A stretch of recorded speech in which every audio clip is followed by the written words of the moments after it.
Hello and welcome. Welcome back. I hope you've been following this series, The Keys to Heaven. This is the SoulSchool channel and I'm Theolyn. So earlier on in the series, I did encourage you to become a member of Theolyn.com so you could get the map. The map is on page 8 of a free booklet. Lots of free booklets in my members library. Working with Archangels for Abundance. There we go. And the map, yes, page 8, is a really useful guide for getting to understand the keys. The keys are a metaphor, really, but there's a way that we can think of a key as an opportunity to open a new way of looking at the world, a new perspective. And we say the kingdom of heaven or the empire of heaven is within us, so that all the archangels of the heavenly sphere are present for us in our inner kingdom, inner empire. And some people use the phrase archetypes, sacred archetypes, perhaps. But if we consider the archetypes as archangelic entities, then we get a more personal feeling. An archetype is something quite abstract in a way, whereas an archangel has a name.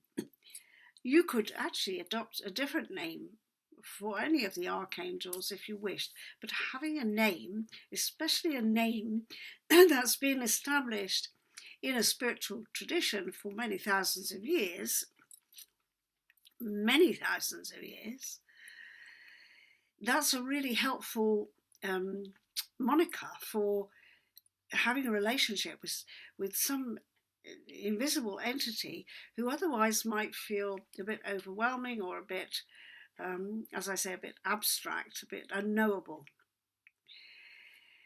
So it's like getting to know a friend. You like to know the name. You don't say, oh, this is the man next door. You find out the person's name. You say, oh, this is Bill, or this is the lady next door. Oh, this is Tracy, or Anita, or whatever. So when you know somebody's name, you can have an interaction with them on a vibrationary level, which is much more intense and much more personal than if you just refer to them as an archetype, like the man next door, the neighbour. So that's why I like working with the names of these archangels. And they were given to me in meditation many years ago. They were coming into my meditation practice without me particularly asking in the first place. Although once I knew one of the gates was open, I did start to say, aha, I'm going to go further with this. That was in the 80s. So let me just do a quick run through of who we've been meeting so far. So first of all, we met Sandalphon and we met Oriel, who's his partner, and beloved. Oriel, Sandalphon is the masculine, if you like, companion, a brother, and you could say Oriel is like a mystic sister, or a bride, or a consort, so they work together.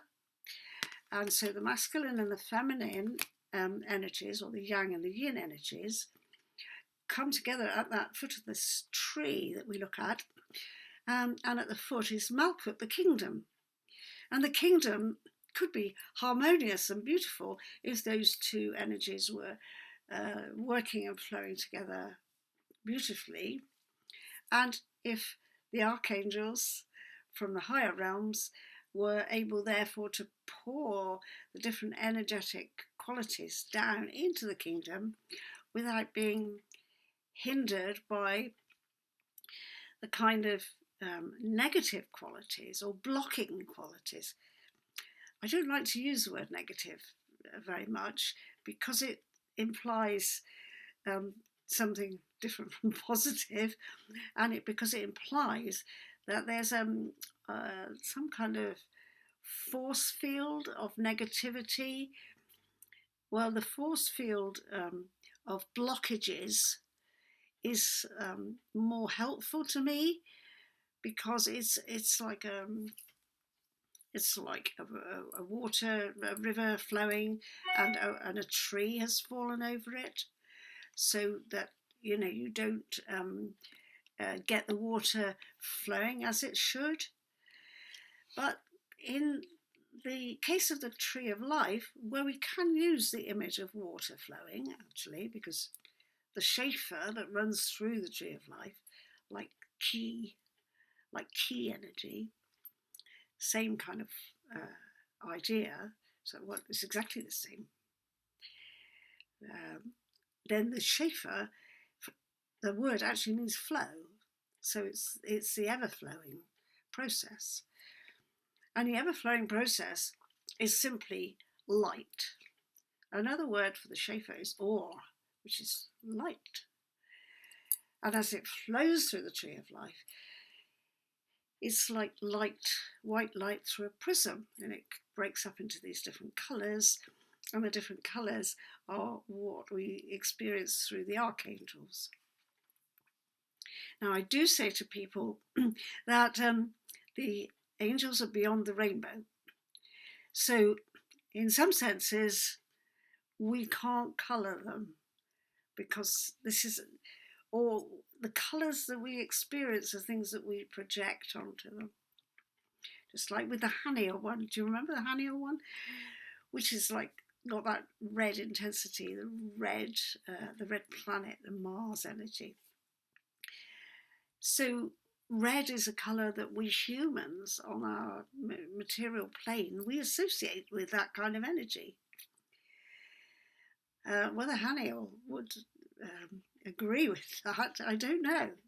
I mean, Haniel's energy is Haniel's energy. It doesn't have to have a colour that we've given it. Nonetheless, each archangel is powerful, and you will no doubt see colours. And you may not see the same colours that I experience. These are very individual experiences. And for example, one particular one is that I've always experienced Michael as a golden yellow, and he is the guardian angel for the sun. So that's, to me, perfectly sensible. But other people have seen Michael as blue, and I don't, want to argue with them, because they must live by their experiences, and you must live by yours.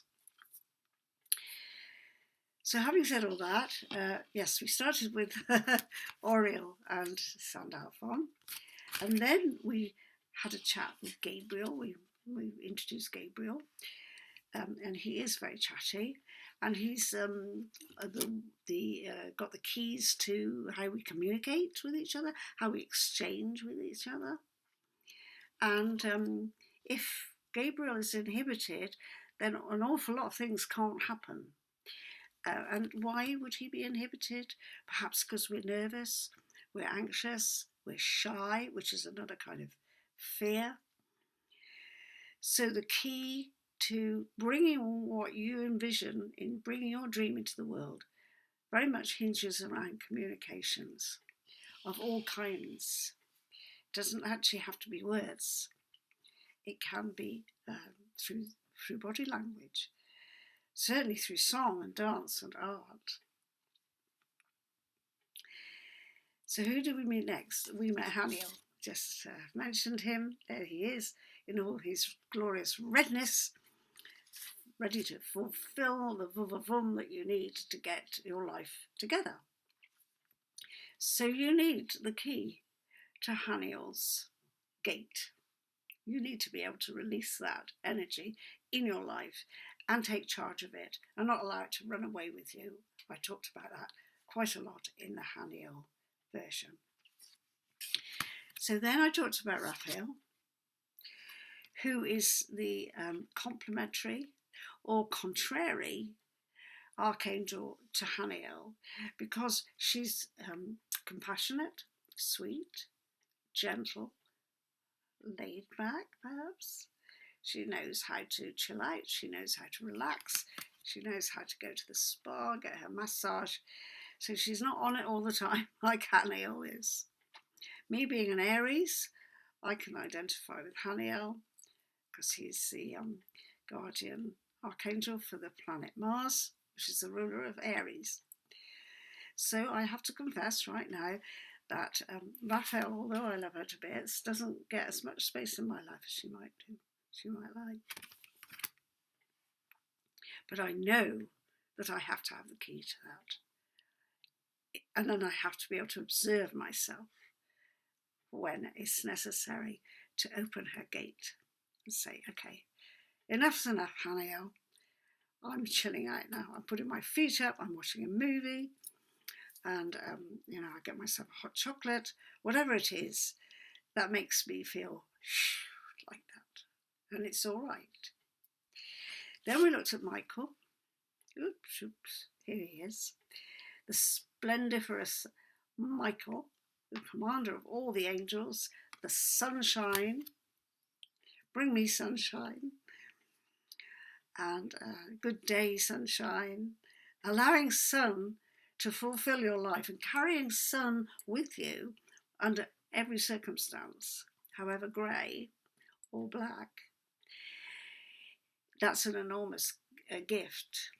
And I do think for myself that my capacity to do that, my personal capacity to do that in the face, perhaps, especially of my husband's death 2 years ago, my capacity to maintain some contact, even on very, dark days of grief, I was always aware that that sunshine is there for me, as long as I don't lose faith in it.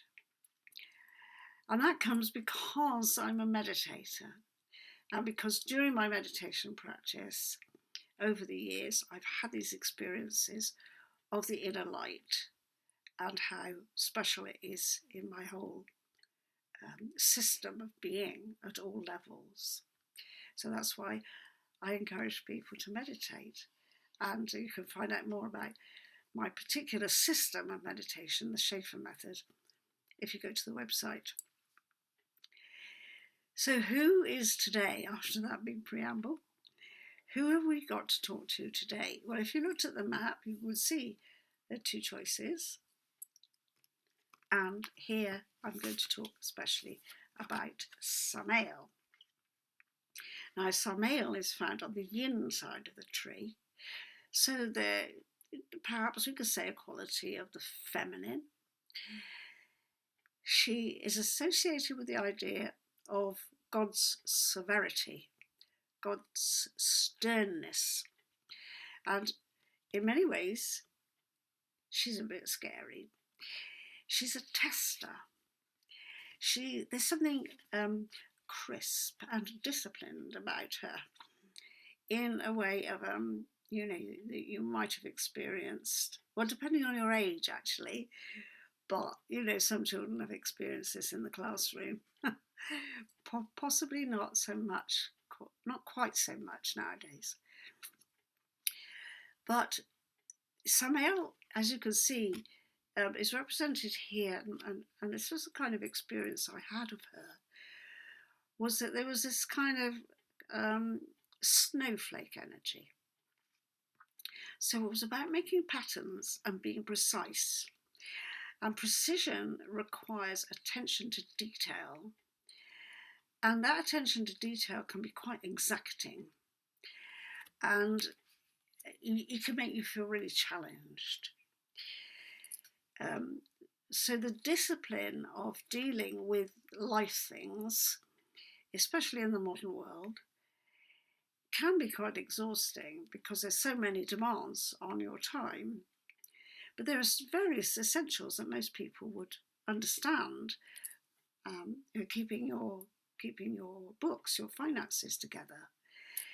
And for most people would think, oh, well, that's just for a business. You keep books for a business.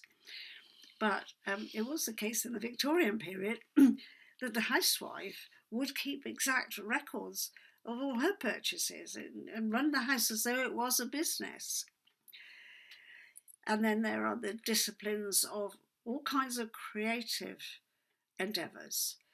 So if your vision is a creative one, a writer or an artist or a dancer or a musician, there are disciplines there that you have to knuckle down and follow. And if you don't, your creative desires will just be all over the place. So there's a sense that Samael is stern and demanding, and she's crisp and almost chilly in her severity, a bit like a snow queen, who gets very bad press in some children's stories. But she's really important. I mean, in the Narnia story, the Snow Queen makes it winter, always winter, and never Christmas. So that is the Samael energy out of proportion, because actually the earth does need the winter. The earth does need the snow on the earth in order for things to grow the next springtime, because things are broken down by the frost in the soil. So we have to have Samael energy. We have to have the test. We don't want to overburden young children with too many tests. They should be a bit freer than they are nowadays, I would suggest. But nonetheless, we need to put ourselves through the test, through the levels of competence in what we're trying to achieve. So Samael is the key to unlocking your capacity to be disciplined and to, whatever it is, sit down at the table, and even if you've got writer's block, you just sit there and you write something. That discipline is what makes the craft of whatever choice you have in life as your mode of expression, that makes the difference between an amateur and a genius. And I'm not very down on being an amateur at something, that's fine. But if you've got any purposeful desire to bring out something unique and special, that you kind of have an awareness that you want to bring into the world, then the quality of discipline, self-discipline, and taking your time, not freeze the time so it's so tight that there's no way of relaxing, like Raphael suggests, but to be disciplined sufficiently that you won't overstep your own boundaries. You won't relax your own boundaries. You have to put the boundaries in place. You choose them. That's you being Samael, setting up your own boundaries, whatever they are, in relationships or in creativity or in business, whatever. So Samael gives you the key to that gateway to knowing how to manage resources, how to be disciplined in the use of your time and your money, but also how to create boundaries between yourself and the way other people think things should be for you, because everything should come from your centre. That's Michael. Everything should come from the truth and the beauty of your centre. So, we'll move on to the last Archangel in this series, and then I'll try and give you a holistic picture of where we've been travelling, where we've come from, and where we're going to go back to. Many blessings.